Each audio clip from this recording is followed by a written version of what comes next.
This is a two-day summit of foreign ministers from NATO, and as you say, it most likely is the last time they will be meeting before Donald Trump takes over the U.S. presidency in January, and Ukraine is really number one on the list. We're expecting in about 20 minutes NATO Secretary General Mark Rutte to speak to the press, probably alongside Secretary Blinken, and the big stress here will be supporting Ukraine. We've already seen the Biden administration announce a whole bunch of new funding and also less restrictions on what type of weapons Ukraine can use. The Biden administration just ended their restriction on Ukraine launching ballistic missiles into Russia. What's happening here is essentially the Biden administration is stacking up support for Ukraine before January, before Trump takes office, because the expectation is Trump will force a ceasefire, force a peace treaty, and that is not favorable to Ukraine. And so the idea is to put Ukraine in the strongest position possible by the time those talks start, so that Ukraine has to give up as little as possible in terms of territory or other concessions. At the moment, however, Russia does seem to have the initiative here in terms of the battlefield. Russia is kind of moving forward while Ukraine is a bit in retreat. And so this would be a tall ask if Donald Trump's expectation is to really start these peace talks right away. It's difficult to see how this surge in funding and support could make a really big difference by January 20th. Of course, Trump said he would solve the Ukraine-Russia issue. He'd bring peace to that war on day one. Day one is January 20th.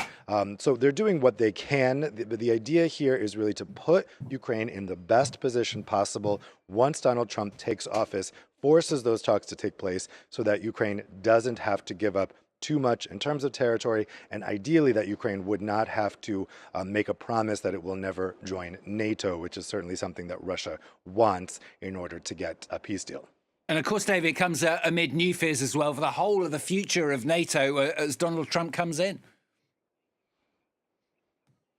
Yeah, exactly. I mean, Blinken is on one hand trying to reassure Ukraine, but he's also trying to reassure the NATO allies who are very nervous about the Trump presidency. Of course, Trump is no fan of NATO. He said in the past that he wouldn't necessarily defend NATO countries if they were attacked. He and the people he has appointed in senior positions around him believe that NATO provoked Russia's invasion of Ukraine. And of course, at the most extreme element, there are concerns that Trump will pull the U.S. out of NATO. So Blinken will be looking to reassure allies.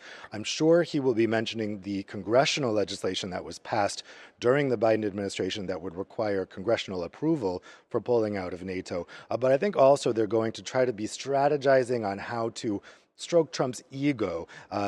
You hear a lot of people here in Brussels saying, okay, what we need to do is convince Donald Trump that it would look bad for him to essentially surrender to Russia, that it would make him look weak. So I think they're devising strategies to try to get Trump on side with NATO. It's the same kind of thing they did during the first term.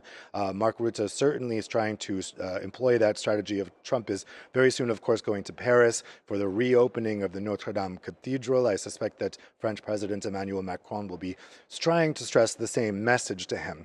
But outside of NATO, there are also bigger concerns. Blinken, after this two-day summit, will head to Malta for an OECD summit. And there he's going to be having to reassure Europeans about the economic impacts of the Trump presidency, the possible trade tariffs. They're going to be looking to Antony Blinken for answers about what's coming. Unfortunately, he's not really going to be able to provide those answers because he's part of the outgoing administration.